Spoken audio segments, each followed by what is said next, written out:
حضرت یونس علیہ السلام کی دوستی ہوگی حضرت جبریل امین سے، اور جناب جبریل ملنے آیا۔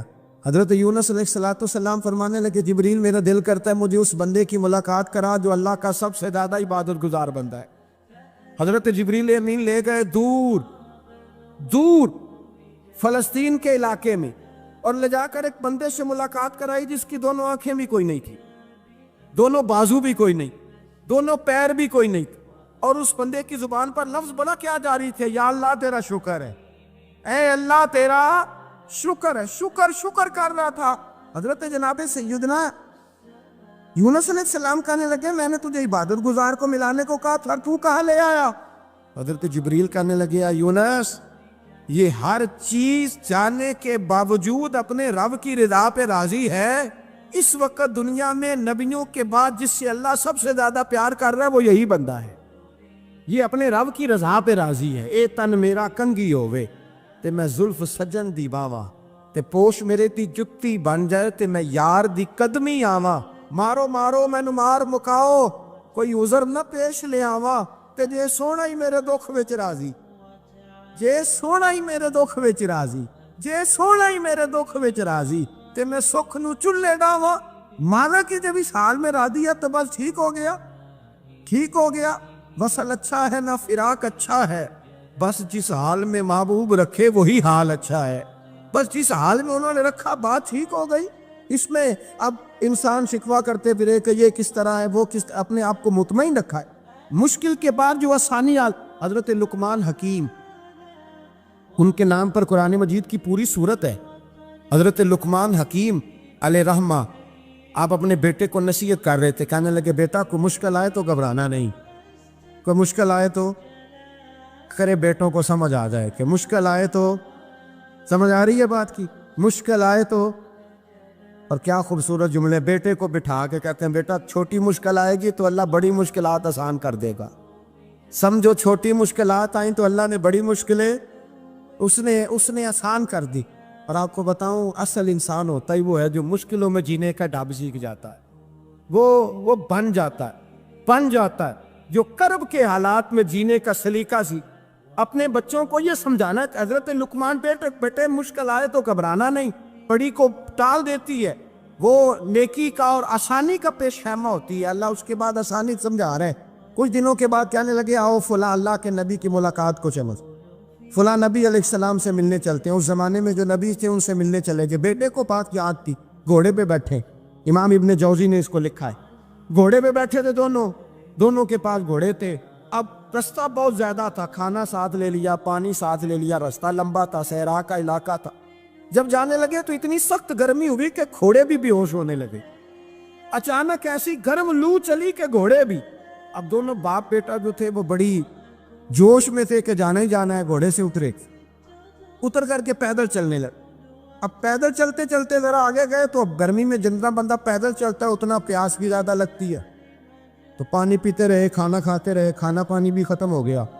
تھوڑا آگے چلے نا، اس قدر تکلیف بڑی کہ حضرت جناب لقمان کے بیٹے کے پیر کے اندر ایک ہڈی پیوست ہو گئی، اتنی بڑی ہڈی تھی وہ اندر ہی چلی گئی، پیر خون کے فوارے گرنے لگے، بیٹا بے ہوش ہوش۔ حضرت لقمان اس کے سرانے بیٹھے تو بیٹا تھا نا، آنکھوں میں آنسو آ گئے۔ بیٹے نے آنکھ کھولی تو کہنے لگا ابا جی آپ تو صبر کرنے والے ہیں، آپ رو رہے ہیں۔ پر میں بیٹے میں کیا کروں، میرے سینے میں جو دل ہے وہ ایک باپ کا دل ہے، تو باپ جو ہوا تیرا تیری دکھ پر رونا آیا۔ بڑی مشکل سے دانت کے ساتھ ہڈی نکالی، ہڈی نکلی تو خون بھی چلا۔ صاحب زیادہ کہنے لگا حضور آپ نے تو کہا تھا ہر مشکل کے بعد آسانی ہوتی ہے، اور چھوٹی مشکل دے کے اللہ بڑی سے بچا لیتا ہے، تو ہم تو اچھے کام چلے تھے، مشکل پہ مشکل، مشکل پہ مشکل، یہ کیا ہے؟ حضرت لقمان کہنے لگے بیٹا نہ تو رب کی حکمتوں کو جانتا ہے نہ پوری طرح میں جانتا ہوں، لیکن جو میں نے کہا تھا وہ بات سچی ہے۔ فَإِنَّ مَعَ الْعُسْرِ يُسْرًا إِنَّ مَعَ الْعُسْرِ يُسْرًا، اللہ ہر مشکل کے بعد آسانی عطا فرمائے گا، اور فرمایا میرا ایمان ہے کہ ضرور عطا فرمائے گا۔ یہ بات کہہ رہے تھے کہ سامنے سے دھواں اٹھا، اتنا سخت دھواں اٹھا کہ آپ نے سوچا شاید وہاں آبادی ہے، وہاں جاتا، وہاں چلنے لگے تو پیچھے سے کسی نے آواز دی ٹھہر جاؤ، رکو، وہیں رک گئے۔ تھوڑی دیر گزری تو کہا رک جاؤ، جب رکے تو ایک بولنے والا بولا، کہنے لگا تمہارے لیے تھوڑی دیر کے بعد جانوروں کا بندوبست کر دیا جائے گا، کھانے کا بھی بندوبست ہو جائے گا، بچے کا پیر بھی صحیح ہو جائے گا، چلے جانا، لیکن ذرا ٹھہرو۔ حضرت لقمان کہنے لگے بولنے والے تو کون ہے؟ تو کہنے لگے میں اللہ کا فرشتہ ہوں، میں اللہ کا فرشتہ ہوں۔ کہا اللہ کے فرشتے اور یہ سارا کچھ کیا ہے؟ تو فرشتہ کہنے لگا اصل بات یہ ہے کہ سامنے بستی پر مجھے عذاب نازل کرنے کا حکم ملا تھا، آپ بڑی تیزی سے آ رہے تھے، میں نے رب سے دعا کی کہ اللہ اس باپ بیٹے کی غلطی کوئی نہیں، مہربانی فرما۔ رب نے پہلے آپ کو صحرا میں الجھایا، پھر میری دعا کی برکت سے آپ کے گھوڑے ٹھہر گئے، پھر میری دعا کی برکت سے آپ کا پانی ختم ہوا، پھر میری دعا کی برکت سے آپ کے بیٹے کو زخم آیا، پھر میری دعا کی برکت سے سامنے سے دھواں اٹھا۔ فرمایا یہ جو تمہیں مشکل پہ مشکل آ رہی تھی، یہ تو میرا رب تمہیں عذاب سے بچانا چاہ رہا تھا، یہ جو تمہیں مشکل پر مشکل آ رہی تھی تو میرا مالک تمہیں عذاب سے بچا رہا، تم سمجھ نہیں رہے تھے۔ حضرت لقمان نے بیٹے کی طرف دیکھا تو بیٹے کہنے لگے ابا جی بات بالکل سچی ہے، افضل الذکر لا الہ الا لا الہ الا، اور پھر پڑھنے لگے حسبنا اللہ و نعم الوکیل نعم المولا و نعم النصیر۔ یہ ورد ہونے لگا۔ بھائی جب تجھے مشکل آتی ہے، آزمائش آتی، تو اس وقت سمجھتا ہے پتہ نہیں میرے ساتھ کیا بننے لگا ہے۔ اللہ تبارک و تعالیٰ چھوٹی مشکل دے کے تجھے بڑی سے محفوظ رکھتا ہے، چھوٹی بیماری دے کے تجھے بڑی سے محفوظ رکھتا ہے۔ بلکہ میں ایک دفعہ تکلیف میں ایک آزمائش میں مبتلا ہو گیا، تو میں نے اپنے حضرت سے کہا کہ حضور سارے دکھ کٹے ہی آ گئے، کیا کیا جائے؟ تو آپ فرمانے لگے بڑے خوش نصیب ہو، جوانی میں اللہ نے دکھ دے دیے، بڑھاپے میں آئے تو برداشت نہیں ہوتے، یہ تو بڑے وقت پہ آ گئے، شکر ادا کرنا چاہیے، اس زمانے میں برداشت نہیں ہوتے، اب آسانی ہے، ان کو برداشت کرو، ہمت کرو۔ میرے بھائی یاد رکھیں، آزمائشیں تکلیفیں آپ کو پڑھا کرنے کے لیے آتے ہیں۔ ہم آزمائش کو برا جانتے ہیں، دکھ کو برا جانتے ہیں، دکھ تو بڑے پیارے ہوتے ہیں، یہ رونے کا سلیقہ سکھاتے ہیں، یہ اللہ کو منانے کا طریقہ سکھاتے ہیں، یہ مسجد میں جانے کا۔ وہ جو سکھی بندہ ہے نا، سکھی، مجھے ایک صاحب کہنے لگے دو قسم کے لوگ مدینے سے آتے، مدینہ شریف پوچھنے لگے، کہنے لگے حضرت جی دو قسم کے بندے ہیں، کچھ واپس جاتے ہوئے تڑپ رہے ہیں، کچھ تصویریں کھینچ رہے ہیں رخصتی کے وقت، فرق کیا ہے؟ تو میں نے کہا وہ جو تصویریں کھینچ رہا ہے وہ امیر آدمی ہے، اسے پتہ ہے کہ میں پھر ٹکٹ لے لوں گا، مہینے کے بعد پھر آ جاؤں گا، اور یہ مدینہ چھوڑتے ہوئے تڑپ رہا ہے، یہ کوئی غریب ہے، یہ کہہ رہا ہے پتہ نہیں دوبارہ موقع ملے کہ نہ ملے، یہ دکھی ہے، یہ آزمائش۔ دکھی سکھی بندہ تو مکے جا کے نہیں روتا، وہاں بھی کھڑا ہے، ڈٹ کے کھڑا ہے، دکھی کوئی نہیں تو روئے کیسے؟ روئے کیسے؟ دکھی دی گل دکھی ہی جانے، دکھی دی گل، او کیا خوبصورت لفظ ہے میاں صاحب کی، اور لفظوں میں حسن دے کے کہنے لگے دکھی دی گل اے دکھی ہی جانے تے سکھی نو کی خبراں، تے یار جنہاں دے موت نے مارے روندے نہیں تک تک قبراں۔ یہ مشکل مرحلہ ہوتا ہے، جب انسان تکلیف پہ ہوتا ہے پھر اسے احساس ہوتا ہے، اور تکلیف والے کو ہی تکلیف والے کی تکلیف کا احساس ہوتا ہے۔ جب آپ کو اللہ مشکل دیتا ہے تو سمجھ لے رب آسانی دینا چاہ رہا، جب تیز دھوپ آتی ہے تو سمجھ لے اللہ گرم ہوا گزار کے ٹھنڈی بارش برسانا چاہ رہا ہے، اور جب چاروں طرف سے گھٹن ہو، پنجابی میں کہتے ہیں گمہ لگ جائے، تو پھر سارے بول کے کہتے ہیں اب جو طوفان آئے گا وہ سخت ہی آئے، اس لیے کہ گھٹن جتنی زیادہ ہوتی ہے پھر فضل بھی اتنا۔ حضرت نوح علیہ السلام کی قوم کو حضرت نوح علیہ السلام نے 1500 سال سمجھایا ہے، 15، کچھ لوگوں نے 950 سال لکھا ہے نا، اعلیٰ حضرت نے لکھا 1500 سال عمر ہوئی حضرت نوح علیہ السلام۔ اللہ تعالیٰ بندے کو جلدی سزا نہیں دیتا، بلکہ قرآن مجید میں ایک جگہ رب کریم اس طرح بھی فرماتا ہے کہ جب بندے مجھے بھول جاتے ہیں تو میں ان کے لیے نعمتوں کے دروازے کھول دیتا ہوں۔ بندہ سمجھتا ہے کہ میں کچھ تو ہے نا کہ میرے اندر، کہ میں جدھر جاتا ہوں خیر ہی خیر ہو جاتی ہے، وہ سمجھتا ہے کہ میری عقل ہے، حالانکہ اللہ اسے ڈھیل دیتا ہے، اللہ اسے ڈھیل دیتا ہے۔ گناہوں کی سزا کے 3 طریقے، ایک ہے متنبع کرنا، تنبیہ کرتا ہے اللہ، بندہ متنبع ہو جاتا ہے، یہ اللہ کا بہت بڑا احسان ہوتا ہے۔ ایک ہوتا ہے مہلت دینا، اور ایک تیسرا ہوتا ہے اللہ خفیہ تدبیر کرتا ہے۔ تھوڑا سا سمجھیے گا، انسان پر کوئی آزمائش آئی، فوراً اس کی چھٹی اس نے کہا کہ وہ فلاں جگہ غلطی کی تھی تب ایسا ہوا ہے، ہوتا ہے نا کئی دفعہ، آواز آتی ہے نا اندر سے، چلے بول دے، کچھ نہیں ہوتا آپ کو، اللہ جانتا ہے یہاں کوئی کچھ نہیں کہے گا آپ کو، اور ہماری تو ویڈیو بھی نہیں گھومتی، یعنی خبر بھی نہیں ہو کہ کس نے ہاں کر دی کس نے نہ کر دی، آپ بغیر ٹینشن کے بات چیت کریں، آج کچھ نہیں ہوتا ہے انشاءاللہ تعالی۔ آتی ہے اندر سے آواز، میں آپ سے اس لیے ان چیزوں کی تصدیق کراتا ہوں کہ باقیوں کو بھی آتی ہے کہ نہیں، اس لیے تصدیق۔ کبھی کوئی کسی جگہ انسان پریشان ہوتا ہے تو محسوس کرتا ہے کہ وہاں مجھ سے ہوتا ہے نا جی، جس کو یہ نصیب ہو جائے بڑا خوش نصیب آدمی ہے۔ حضرت مولا علی فرماتے ہیں اگر تجھے دنیا میں سزا مل گئی تو بچ گیا ہے، سمجھ پھر اللہ کرم کرے گا، آخرت میں سزا نہیں دے گا۔ اور یہ یاد رکھ لے، وما اصابکم من مصیبت فبما کسبت ایدیکم ویعفو عن کثیر۔ اللہ فرماتے ہیں دنیا میں تجھے جو بھی تکلیف پہنچتی ہے وہ تیرے ہاتھوں کے کرتوتوں کی وجہ سے پہنچتی، ویعفو عن کثیر، فرمایا کثیر گناہ تو میں ویسے ہی معاف کر دیتا ہوں، یہ جو تیری زندگی میں دکھ ہے نا یہ بھی میری قلیل سزائیں ہیں، یہ کثیر پر سزا، یہ قلیل ہے، قلیل یہ جو تمہاری زندگی میں تکلیف ہے۔ انسان کو سزا ملتی، حضرت فضیل بن عیاض رحمۃ اللہ تعالی علیہ گھوڑے پہ بیٹھے تھے، گھوڑا شرارت کرنے لگ گیا، اچھلنے لگ گیا، کودنے لگ گیا، تو حضرت فضیل بن عیاض نیچے اترے، ایک کونے میں جا کے نماز کی نیت باندھ لی، 2 رکعت نماز پڑھی، پھر دیر تک استغفار پڑھتے رہے، روتے رہے، دعا کرتے رہے، واپس آئے،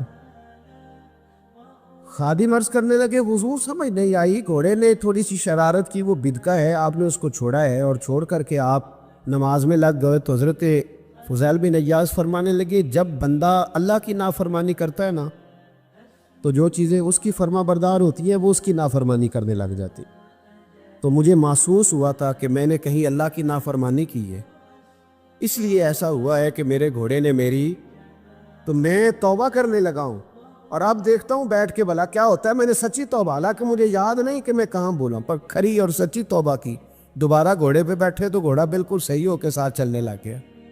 میرے بھائی جب یہ تنبیہ ہے اللہ کی طرف سے، یہ متنبہ کیا جاتا ہے کہ تو بعد آ جا، بہت ساری جگہوں پہ انسان کو وقتی طور پر اگر سزا مل جائے، نبی پاک علیہ السلام کی خدمت میں ایک صحابی آئے، بات مضبوط کر دوں، واقعہ سنایا ہے نا، تو کچھ لوگ سمجھتے ہیں کہ یہ واقعہ ہے، تو میں ایک حدیث پاک امام بہقی کی لکھی ہوئی عرض کرتا ہوں۔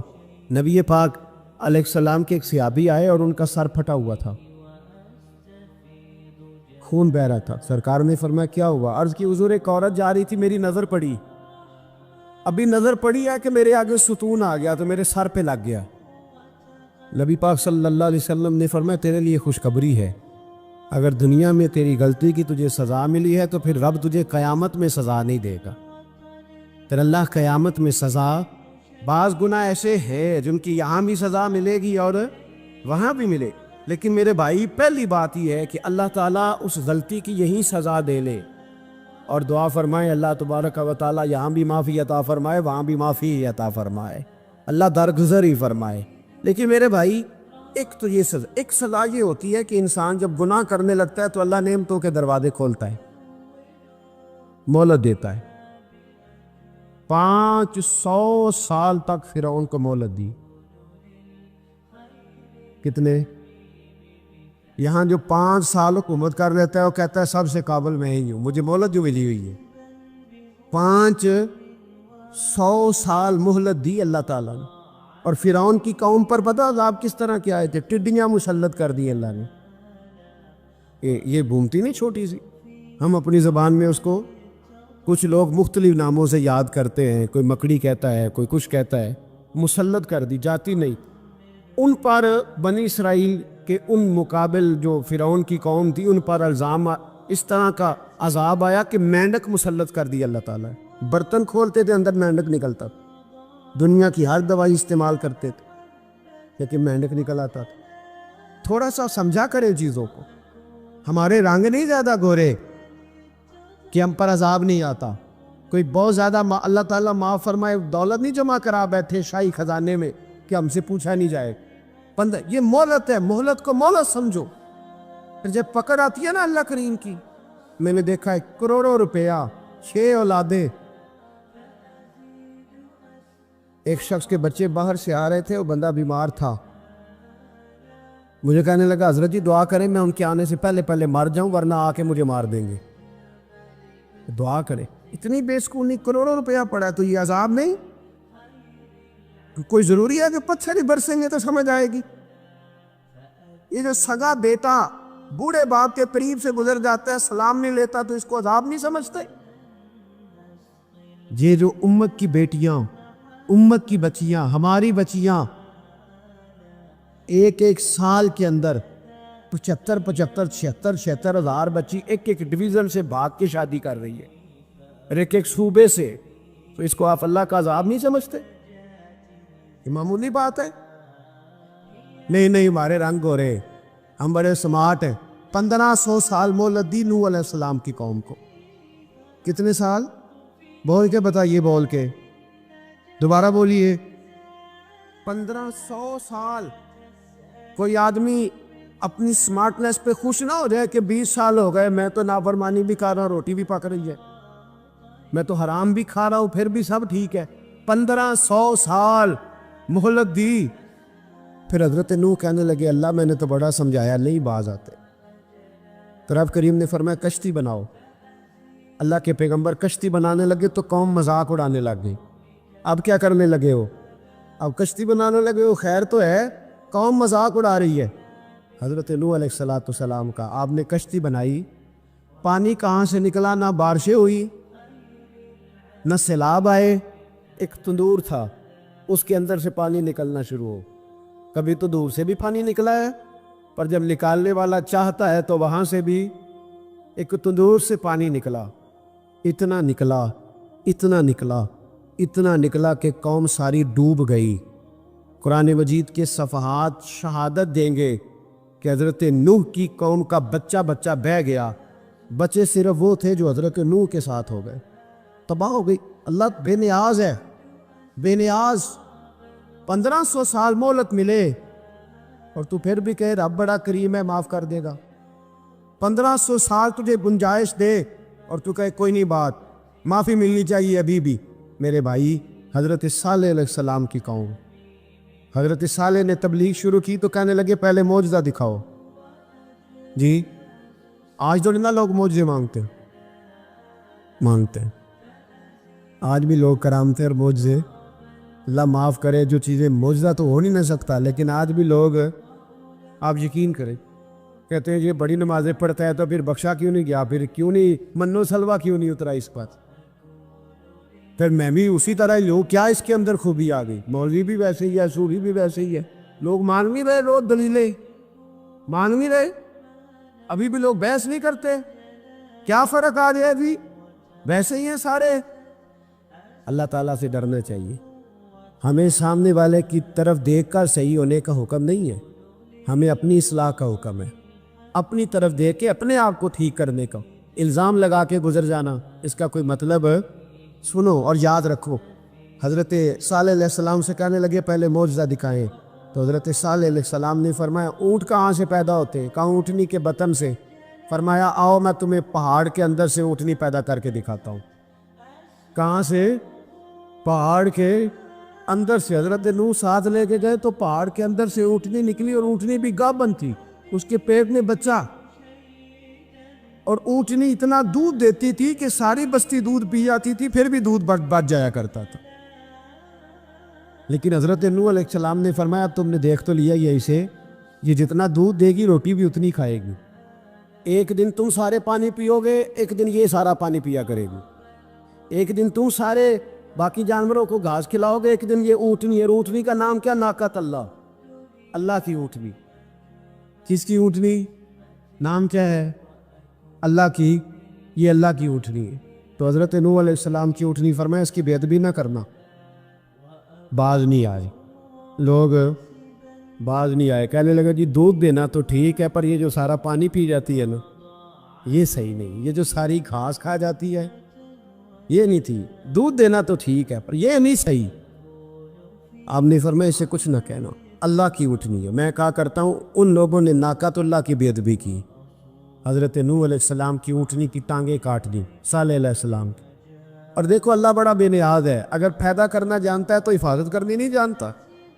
لیکن رب کریم نے فرمایا نہ کرنا. انہوں نے ان کے پیر کاٹ دیے, کانوں پہ چھریاں لگائیں. اونٹنی جب مر گئی, اونٹنی اللہ تبارک و تعالیٰ کی وہ اونٹنی جب مر گئی تو حضرت صالح علیہ السلام کی قوم پر رب کریم نے زلزلہ بھیجا. اذا زلزلت الارض زلزالہا, جب زلزلے آئے گے اور جب ان کا زلزلہ آنا ہے, زلزلہ آتا ہے نا, کیا کرتی ہے قوم؟ لا الہ الا اللہ, لا الہ الا اللہ, کلمے جاری ہو جاتے. بلکہ ایک دفعہ ایسا بھی ہوا کہ مسجدوں میں اعلان ہونے لگے زلزلہ آ رہا ہے. جو فجر کے لیے نہیں اٹھے زلزلے کے لیے وہ بھی اٹھ گئے. جن کا دعویٰ ہے نا میری سویرے آنکھ نہیں کھلتی, ان کی لگی نہیں کتنے گھنٹے, بعد میں بھی نہیں لگی. ٹی وی پہ اعلان ہوتے رہے کوئی نہیں آ رہا, سو جاؤ چپ کر کے. لیکن آنکھ لگی. موت سے تو ڈرتا ہے, اللہ سے ڈرتا ہی نہیں. موت کا خوف ہے, رب کا نہیں. زلزلہ آیا, ساری قوم تباہ ہو گئی. بتاؤ, اگر ناقت اللہ کی گستاخی ہو تو اللہ ناراض ہو جاتا ہے, اور اگر اولیاء اللہ کی ہو, اگر اولیاء اللہ کی ہو تو رب ناراض نہیں ہوتا. شرم نہیں آتی لوگوں کو داتا صاحب کی بے ادبی کرتے, شرم نہیں آتی لوگوں کو غوث اعظم کی گستاخی کرتے, حیا نہیں آتی جنہوں نے دین پھیلایا ان کی بے ادبی. میں درد سے کہتا ہوں, رو کے کہتا ہوں, اور اگر کلیجہ پھٹ سکے تو میں دکھاؤں زخم کتنے.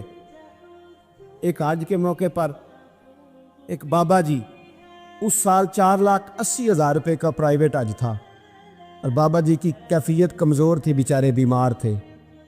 اس کے باوجود وہ گئے. بوڑھے آدمی, جا کے بیٹھیے, بزرگ, اور کتنی مشکل ہے وہاں منا, مزدلفہ, عرفات, طواف زیارت, کتنا مشکل کام ہے طواف زیارت کرنا, طواف وداع کرنا. کس کٹھن سے حج کیا, بڑھاپے میں پیسے بھی لگائے. اور جب وہ روضہ رسول پہ گئے صلی اللہ, اور انہوں نے جا کے نبی پاک صلی اللہ علیہ وسلم کے روضے کی طرف منہ کر کے درود شریف پڑھا تو ایک ملا نے اٹھ کے کہہ دیا تو مشرک ہے.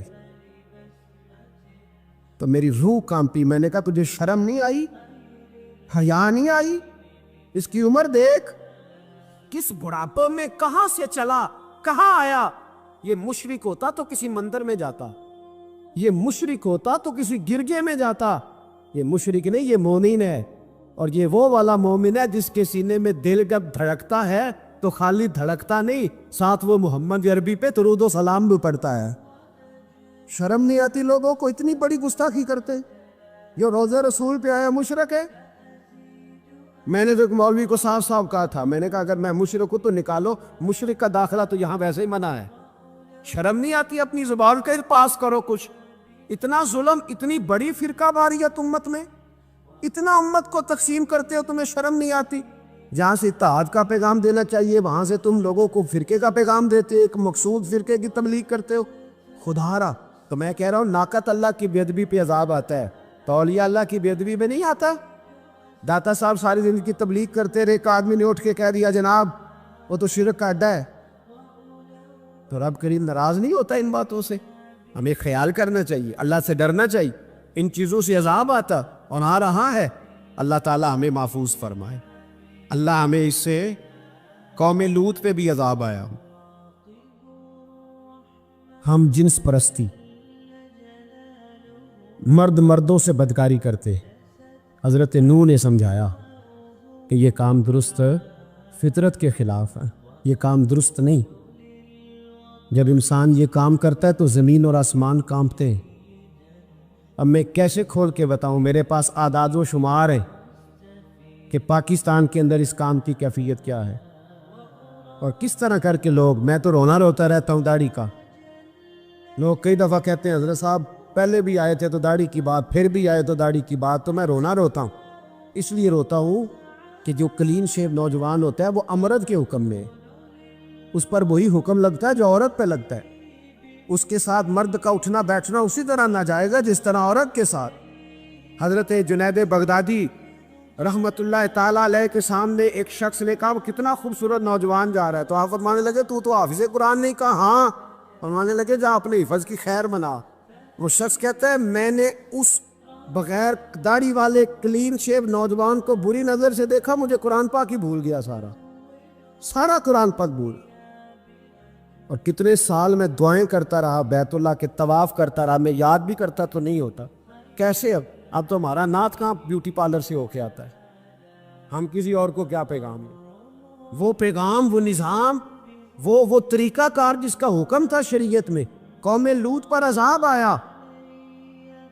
صحیح بیٹھتے ہوں گے بچے جو موٹر سائیکلوں پہ بیٹھتے ہیں، میں نے گجرانوالہ کی سڑکوں پہ بچوں کو، نوجوانوں کو جو تماشے کرتے سر عام دیکھا ہے تو مجھے ڈر لگتا ہے، اور کوئی روکنے والا نہیں، شغل ہو رہا ہے، ہنس رہا ہے، اور سامنے عورتیں بھی ہے، سب ہو رہا ہے۔ کتنی تکلیف کی بات۔ حضرت نوح کی قوم یہ کام کرتی تھی، قرآن پاک نے بیان کیا ہے۔ حضرت نوح نے سمجھایا، فرمایا رب کریم نے تمہیں اپنی خواہش پوری کرنے کے لیے جائز طریقہ عطا فرمایا، عورتوں سے نکاح کرو، اور اس نکاح کی برکت سے جو اللہ تمہیں اولاد دے گا اس کو اللہ تبارک و تعالیٰ تمہارے لیے باعث بخشش بھی فرمائے گا۔ لیکن جب قوم نہ مانی تو جو قوم لوط کا عمل کرے اس کا علاج قرآن نے بیان فرمایا کہ آسمان سے پتھر برسیں گے، پھر پتھر برسے، اور جن کے بڑے بڑے اچھے دماغ تھے ان کے دماغ چکنا چور کر دیے گئے، تباہ کر دیے گئے، ان کے دماغ زمین پر بچھاڑ دیا گیا۔ اللہ مہلت دیتا ہے، لیکن اس کا مطلب یہ نہیں کہ انسان توبہ نہ کرے۔ حضرت شعیب علیہ السلام کی قوم پر بھی عذاب آیا، اس لیے کہ بددیانتی کرتی تھی، ناب تول میں کمی کرتی تھی۔ میں نے کہا تھا شب قدر کی رات کہ یہ کوئی تماشا ہے کہ شب رات آئی تو ساری رات روتے رہے، یا اللہ معاف کر دے، یا اللہ معاف کر دے، رو رو کے چیخے مار مار روئے۔ شب قدر آئی تو پھر چیخے ماری، ساری رات روئے۔ تو جس بندے کا پروگرام ہی نہیں سویرے بدلنے کا، دکان پہ بیٹھ کے پھر وہی ناب تول میں کمی، پھر وہ اللہ تعالیٰ معاف کرے۔ میں ایک مضمون پڑھ رہا تھا تو وہ فوڈ کے اسپیشل لوگ تمہیں لکھا تھا مہربانی کرو ملاوٹ ہی اچھی چیز کی کر لو، مرچ میں کیری تو نہ ملاؤ اینٹوں کی، وہ تو بیمار کرتی ہے، وہ تو خون کی آنتوں کو روک دیتی ہے۔ وہ کہنے لگا، اور وہ کہتا ہے میں تمہیں بتاتا ہوں کون کون سی چیز ملائی جا سکتی ہے، وہ ملا لو۔ خدا را اس قوم پہ رحم کرو، مہربانی۔ ایک دوست ہے ہمارے، میں وزیر آباد میں ان کے گھر بیٹھا تھا تو ایک میڈیکل، میرا کسی شخص پہ اعتراض کرنے کا میں مجموعی بات کرتا ہوں، میں ایسے ڈاکٹروں کو جانتا ہوں جو اللہ تعالیٰ فضل کرے سچ مچ کے نیک ہیں، اچھے لوگ۔ تو بچے کا میڈیکل سٹور ہے، تو والد بیمار ہو گیا، تو کہتا ہے ابا جی ڈاکٹر صاحب نے کہا آپ کو ڈرپ لگنی ہے، تو سگے باپ کو ڈرپ لگانے لگا، تو باپ کیا کہتا ہے پتر تیری مہربانی مینوں کوئی اصلی لائی، اور نہ لائیں جڑی لوکاں نوں لانا ہے۔ اب وہ پیار سے سنا رہا ہے بات۔ میں نے اسے کہا کہ یہ تو ڈوب مرنے کا مقام ہے نا، ڈوب مرنے کا مقام۔ تو جس ملک کے اندر دوائی بھی صحیح نہ بکے، اصلی نہ ملے دوائی بھی، اور پھر وہ قوم کہے کہ ہم نے تو پورے روزے رکھے، ہم نے تو بڑا صدقہ اور خیرات کیا، دوائی بھی اصل نہ ملے۔ جناب شعیب علیہ السلام کی قوم ناب تول میں کمی کرتی تھی، تو اللہ تبارک و تعالیٰ نے ان پر بتا عذاب کس طرح کا بھیجا، شدید گرمی ہوئی۔ اللہ ہمیں محفوظ فرمائے، سارے آمین کہہ دیا، دیکھے کتنا اچھا موسم کر دیا رب کریم۔ اللہ ہمیں محفوظ فرمائے، اللہ رحمت فرمائے۔ شدید گرمی کی لہر آئی، باہر اتنی گرمی ہوئی کہ لوگ اپنے گھروں میں گھس گئے، جس طرح سورج کی شعاعیں گھروں کے اندر داخل ہو جاتی، اس طرح گرمی کی لہر اندر داخل ہوئی۔ اور جس طرح کسی کو آگ لگ جائے تو وہ آدمی اچھلتا کودتا ہے نا، اس طرح یہ لوگ اچھلنے لگے اور اچھل کود کے مر گئے۔ جرم کیا تھا؟ ناب تول میں کمی کرتے۔ حضرت داؤد کی قوم بھی تباہ ہوئی، جرم کیا تھا؟ ہفتے والے دن مچھلیاں نہیں پکڑنی تو یہ پکڑتے تھے۔ حکم ہے نا مسلمان کو نماز کے ٹائم کوئی اور کام نہیں کرنا، نماز پڑھنی ہو۔ میرا خیال ہے مسلمان تو فٹافٹ آ جاتے ہیں، سارے ہی پہنچ جاتے ہیں نا مسجدوں میں۔ ہلکا ہلکا بول رہے ہیں آؤ، کیوں نہیں پہنچتے؟ اگر حضرت سیدنا، اور پتہ انہیں سزا کیا ملی؟ اللہ نے فرمایا اس ٹائم عبادت کرنے میں کام نہیں کرنا، وقت نہیں ہے کام کا۔ انہوں نے مچھلیاں پکڑی، 12,000 لوگ تھے، پتہ ہے مالک نے سزا کیا دی؟ بندر بنا دیا اللہ کریم۔ قرآن مجید کا پہلا سپارہ پڑھے، فَجَعَلْنَاهَا نَكَالًا لِمَا بَيْنَ يَدَيْهَا وَمَا خَلْفَهَا۔ اللہ فرماتے پچھلوں کے لیے بھی عبرت بنا دیا، بعد والوں کے لیے بھی عبرت، نشان عبرت بنا دی۔ بندر بن گئے، اور جو ان کے دوست جو بچ گئے تھے ان کے پیر چومتے تھے، روتے تھے۔ آپ کے پاس جتنی بھی نعمتیں ہیں ان کو اگر آپ شمار کریں تو کبھی آپ کہیں گے کہ ساری نعمتوں میں آنکھ زیادہ ضروری ہے، کبھی کہیں گے کان زیادہ ضروری ہے، کبھی کہیں گے زبان زیادہ ضروری ہے، کبھی کہیں گے دل زیادہ ضروری ہے، کبھی کہیں گے روح زیادہ ضروری ہے۔ لیکن میں آپ سے عرض کروں، ان ساری چیزوں کے بغیر گزارا ہو سکتا ہے، رسول کائنات کی غلامی کے بغیر گزارا نہیں ہو۔ کیوں؟ اس لیے کہ اگر حضور کی شفقت نہ ہو، نبی پاک علیہ السلام کی رحمت نہ ہو۔ وہ ابن القیم نے ایک جگہ پہ کہا تھا کہ یہ حضور نے ہمیں انسان بنایا ہے، یہ نبی پاک علیہ السلام نے انسانیت کے اسباق پڑھائے ہیں، اخلاقی رویے کیا ہوتے ہیں حضور نے بتلائے ہیں۔ اگر حضور کا کرم نہ ہوتا تو انسان ایک دوسرے کو کاٹ کے کھاتا۔ یہ حضور نے بتلایا ہے کہ تم نے کس طرح زندگی کو گزارنا ہے۔ محبوب کریم علیہ السلام کا وجود نور ایک ایسی چیز ہے کہ اگر وہ کائنات سے معاذ اللہ سائڈ پہ کر دیا جائے تو اس کائنات کا قائم رہنا کسی صورت بھی ممکن ہے ہی نہیں۔ اسی لیے تو اقبال نے کہا تھا کہ ہو نہ یہ پھول تو بلبل کا ترنم بھی نہ ہو، چمن دہر میں کلیوں کا تبسم بھی نہ ہو نہ یہ ساقی تو پھر میں بھی نہ ہو، خم بھی نہ ہو، اور بزم توحید بھی دنیا میں نہ ہو، تم بھی نہ ہو۔ وہ بڑی بات کہہ گئے ہیں، میں نے بھی اس کو کوئی نہیں کھولنا۔ کہتے ہیں بزم توحید بھی دنیا میں نہ ہو، تم بھی نہ ہو، خیمہ افلاک کا استادہ اسی نام سے ہے، اور نبض ہستی تپش آمادہ اسی نام سے ہے۔ تو اقبال پھر ہمیں کرنا کیا ہے؟ کہنے لگے کرنا آپ کو یہ ہے کہ قوت عشق سے ہر پست کو بالا کر دے اور دہر میں اسم محمد سے اجالا کر دے۔ یہ کرنے کا کام ہے، اس رستے پہ آپ چل پڑیں۔ میرے بھائی، پہلی امتوں کے آپ تذکرے پڑھ لیں، کتابوں میں موجود ہیں، سورہ اعراف کو دیکھ لیں، اس میں بہت ساری چیزوں کا تذکرہ کر دیا گیا ہے، اور بھی قرآن مجید کی بے شمار صورتیں ہیں، آپ ان کو دیکھ لیں، اس پر غور کر لیں۔ جب قومیں نہیں مانتی تھی، انکار کرتی تھی، تو اللہ تبارک و تعالیٰ انہیں تباہ کر دیتا تھا۔ یہ بات نہیں مانی، ختم ہو گئی۔ ایک مقصد ہے نا جس کے لیے کسی چیز کو بنایا گیا ہے، تو مقصد تخلیق انسانیت کیا ہے کہ وما خلقت الجن والانس الا لیعبدون، جنوں اور انسانوں کو اللہ نے اپنی عبادت کے لیے پیدا کیا، اور ان کو جب عبادت کی دعوت دی گئی، جب انہیں پیغام دیا گیا اللہ تعالیٰ کی توحید کا، انہوں نے نہیں مانا، تو جس مقصد کے لیے بنایا تھا جب اس طرف ہی نہیں آئے۔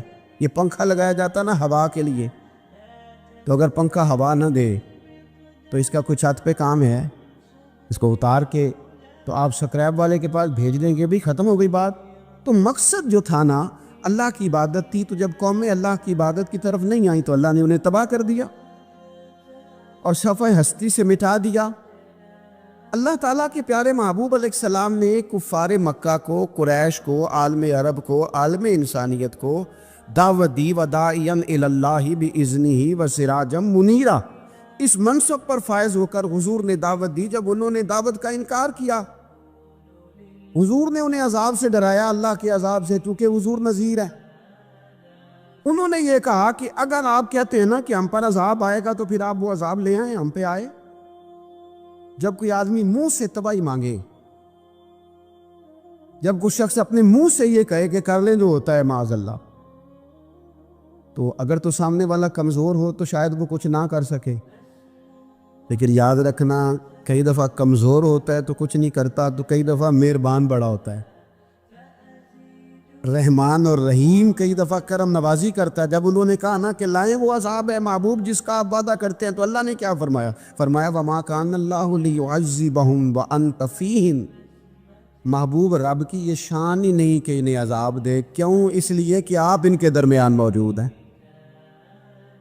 اے محبوب علیہ السلام، اللہ کی یہ شان نہیں کہ انہیں عذاب دے اس حال میں کہ آپ ان کے درمیان موجود ہیں۔ آپ میری بات کو سمجھیں گے، غور کریں گے کہ کافروں کے درمیان اگر حضور موجود ہوں تو عذاب نہیں آتا، تو قیامت میں جب حضور مومنوں کے بیچ موجود ہوں گے،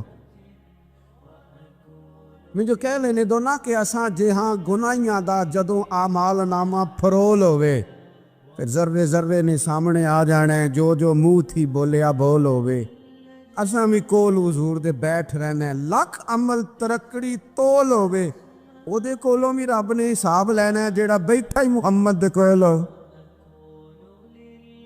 صلی اللہ تعالی علیہ وسلم، او دے کولوں بھی رب نے حساب لینا ہے جیڑا بیٹھا ہی محمد دے کول ہوے، جس کو کہتے ہیں قیامت حشر، جس کا نام ہے، جس کو کہتے ہیں قیامت حشر، جس کا نام ہے۔ تیرے دیوانوں کے لیے وہ دن تو جشن عام ہے، زیارت ہوگی نا حضور کی، تیرے دیوانوں کے لیے وہ دن تو جشن ہے۔ اور ایک شاعر نے اور بات کھول دی، کہنے لگا ہر نظر کانپ اٹھے گی محشر کے دن، خوف سے ہر کلیجہ دہل جائے گا۔ اچھا جی پھر کیا ہوگا؟ ہر نظر کانپ اٹھے گی محشر کے دن، آنکھیں پھڑ پھڑائیں گی، کانپیں گی اور کلیجے پھٹیں گے۔ منظر ہی ایسا ہوگا، انسان اپنے پسینے میں ڈبکیاں کھا رہا ہے، حساب کا وقت آ گیا ہے اور سورج سوا نیزے پہ ہے، زمین دھیک رہی ہے، تو کہنے لگے ہر نظر کانپ اٹھے گی محشر کے دن، خوف سے ہر کلیجہ دہل جائے گا، پھر اوڑھ کر کالی کملی وہ آ جائیں گے، پھر اوڑھ کر کالی کملی وہ آ جائیں گے، پھر اوڑھ کر کالی کملی وہ آ جائیں گے، ہر نظر کانپ اٹھے گی محشر کے دن، خوف سے ہر کلیجہ دہل جائے گا، پھر اوڑھ کر کالی کملی وہ آ جائیں گے، سارے محشر کا نقشہ بدل جائے۔ میرے عزیز، حضور کے بغیر گزارا، نبی کریم کے بغیر کوئی چارہ، ہمارا کوئی سہارا ہی نہیں حضور کے بغیر، ہم کدھر جائیں سوائے محبوب کے۔ اس لیے نا صحابہ اس بات پر مطلع ہو گئے تھے، وہ نا بڑی بڑی دھیمی دھیمی باتیں پوچھتے رہتے تھے، اطلاع مل گئی تھی نا کہ اصل کرنا کیا ہے۔ تو جو رازدار لوگ ہوتے ہیں نا، وہ پھر دھیمے دھیمے راز کی باتیں کرتے ہیں۔ حضرت انس بن مالک حضور کے خادم تھے، اماں نے دے دیا تھا حضور کی بارگاہ میں، کہتے ہیں میں 10 سال مدینے میں حضور کی نوکری کرتا رہا، تو قریب سے دیکھا تھا نا سارا کچھ، بہت ساری احادیث ان سے مروی ہیں، بڑی چیزوں کو دیکھا تھا، تو اب سیانے ہو گئے، باتیں سمجھ گئے، قریب رہنے والے لوگ تو قربان پچھانن والے ہیں، تو گل جان گئے، گل کھول دے نہیں، تو قریب پہنچ گئے تھے نا، تو سمجھ آ گئی تھی بات کی۔ تو ترمذی میں موجود ہے، ایک دن حضور سے پوچھتے ہیں یا رسول اللہ قیامت والے دن آپ کو کہاں تلاش کروں؟ یعنی حضور علیہ السلام سے پوچھتے ہیں حضور میں نا قیامت والے دن، بھئی بات تو یہ نا کہ اعمال ٹھیک کیے جائیں، معاملات پر توجہ دی جائے، عبادات کا خیال کیا جائے، جو ہمارے ذمہ ڈیوٹیاں ہیں وہ پوری کی جائیں۔ تو وہ کہتے ہیں حضور وہ قیامت والے دن کہاں تلاش کروں؟ تو حضور نے بھی نہیں فرمایا کہ تو اعمال ٹھیک کر، مجھے ڈھونڈنے کی کیا ضرورت ہے، کہاں ڈھونڈوں؟ تو حضور فرمانے لگے مسکرا کے فرمانے لگے، چونکہ قربان پچھانن والے ہیں، تو اے گل جان گئے، گل کھول دے نہیں۔ حضور علیہ السلام سے کہا یا رسول اللہ میں نہ قیامت والے دن کہاں تلاش کروں؟ تو حضور فرمانے لگے حوض کوثر پہ۔ یا رسول اللہ وہاں کیا ہوگا؟ تو فرمایا امت پیاسی آئے گی تو میں جام بھر بھر کے پلاؤں گا، میں جام بھر بھر کے پلاؤں گا۔ ایسا کی تیری خیر تیرے میں کدے کی خیر، ایسی پلا کہ جس کا نشہ عمر بھر رہے۔ اور ایک نے کہا تھا کہ طیبہ سے منگائی جاتی ہے، سینوں میں رچائی جاتی ہے، توحید کی میں پیالوں سے نہیں نظروں سے پلائی جاتی۔ حضور صلی اللہ علیہ وسلم نے فرمایا حوض کوثر پہ بھی جام پلائیں گے؟ سیانے بڑے تھے، حضرت انس اور بلا ہمارا کر رہے تھے، یہ حضور سے پوچھ پوچھ کے نا تو ہمیں ایڈریس بتا رہے ہیں، کیونکہ حدیث روایت کر دی نا تو ہمیں ایڈریس سمجھا دیے، پتے بتا دیے کہاں پہنچنا ہے، ساری جگہ سمجھا دی۔ چلیں جدید دور آ گیا ہے، انہوں نے لوکیشن بتا دی کہ کہاں کر کے نا کس جگہ جا کے سٹاپ کرنے کام۔ یا رسول اللہ وہاں ملاقات نہ ہوئی تو حضور نے فرمایا پھر پل صراط پہ آنا۔ یا رسول اللہ وہاں کیا ہوگا؟ فرمایا امت گزر رہی ہوگی اور میں دعائیں مانگ رہا ہوں گا، رب سلم امتی رب سلم امتی، یا اللہ میری امت کو سلامتی سے گزار دے، تو وہاں آ جانا، میں دعائیں وہاں مل جاؤں گا۔ قربان ٹائم فاضل بریلوی بول پڑے کہنے لگے خدا کی رضا چاہتے ہیں دو عالم، خدا چاہتا ہے رضائے محمد، اجابت کا جوڑا عنایت کا سہرا دلہن بن کے نکلی دعائے محمد، اجابت نے جھک کر گلے سے لگایا بڑی ناز سے جب دعائے محمد، رضا اب پل سے وجد کرتے گزریے کہ ہے رب سلم دعائے محمد صلی اللہ علیہ، تو عرض کی یا رسول اللہ وہاں ملاقات نہ ہوئی تو؟ میں نے کہا وہ ہمیں لوکیشن سمجھا رہے تھے، انہیں تو پتا تھا پہلے ہی، ایک قربان پچھانن والے ہیں تو ایک گل جان گئے گل کھول دے نہیں، تو وہاں نہ ملاقات ہوئی تو حضور نے فرمایا پھر میزان عمل پہ آنا۔ یا رسول اللہ وہاں کیا ہوگا؟ فرمائے امت کے عمل تول رہے ہوں گے اور میں ان کے لیے دعائیں کر رہا ہوں گا۔ میں نہیں جا سکا کبھی بچوں کے ساتھ پیپر دلوانے، استاد کو اجازت نہیں دیتے، کہتے ایگزامینر اور آئے گا کوئی، جس نے پڑھایا ہو اسے اجازت نہیں کہ تو جا۔ ابا جی کو اجازت نہیں ہوتی کہ وہ ایگزامینیشن ہال میں جائے، وہاں تو کوئی اور لوگ آتے ہیں۔ یہ بھی عجیب سبق ہے نا کائنات کا کہ سارے تعلیم و تربیت کے اسباق بھی حضور پڑھائیں، رنگ بھی سارا حضور ہی بتائیں، اور قبر کے سوالات بھی سارے ہمیں حضور بتا دے، اور جب پیپر ہونے لگے تو سرانے میں کھڑے ہو جائیں، تو پھر کہہ لینا ایک دفعہ پھر کہ وہ دیکھو لو کہ رب نے حساب لینا، جیڑا بیٹھا ہی محمد دیکھو لو، وہ دیکھو لو کہ رب نے حساب لینا۔ میرے عزیز ہمارا گزارا نہیں حضور کے بغیر۔ لوگ اصل میں نا ہمارا مسئلہ نہیں سمجھتے، ہمارا مسئلہ کچھ اور ہے۔ لوگ ہمیں نہ بلا وجہ پریشان کرتے ہیں، کبھی جھنڈے سے، کبھی ڈنڈے سے، کبھی جھنڈی سے، کبھی کسی شے سے، کبھی کسی شے سے، کبھی کہتے ہیں وہ نعت اونچی پڑھ لی، کبھی کہتے ہیں سلام اونچا پڑھ لیا، کبھی کہتے ہیں وہ جھنڈیاں لگا دی۔ میں نے کہا آپ کی بات بھی ٹھیک ہے پر ہمارا مسئلہ تو سمجھو نا، ہمارا گزارا نہیں نا بھائی۔ جو کسے دا عاشق ہوئے وہ گل لو سے دیکھو، 100 مکر بہانے کر کے۔ میں پوچھے میاں صاحب نو مزار تے جا کے کہ مکر کرنے ٹھیک نہیں؟ تو سا کہنا مکر کردا ہے تے حضور ٹھیک نے کہ مینوں لگدا ہے کہ پولا جال دے سے پے کہ سونا راضی کرنا ہوئے تے موڑ ٹھیک نے۔ حضور نے ایک دن کہا تھا، حضرت ابو سعید خدری نے کہا یا رسول اللہ آپ قرآن پاک کی تلاوت کر رہے تھے، قرآن پاک بڑا سونا پڑھتے تھے نا، تو نبی کریم نے سن لیا، اب کیا کریں دلیل دیں گے تو بات مضبوط ہو جائے گی۔ حضور نے سن لیا تو بعد میں فرمایا ابو سعید تو بڑا سونا قرآن پڑھتا ہے، رب کے علاوہ کسی کو دکھا کے عبادت کرنی جائز ہے؟ حضرت ابو سعید خدری کہنے لگے سن رہے ہیں، مجھے پتہ نہیں تھا آپ سن رہے ہیں، ورنہ میں نے تو اور بنا بنا کے پڑھنا تھا۔ اب تو مان جاؤ نا، جو کسے دا عاشق ہوئے گل لو سے دی کردہ 100 مکر بہانے کر کے، 100 مکر بہانے کر کے او دے ہی مرنے مرد ہے۔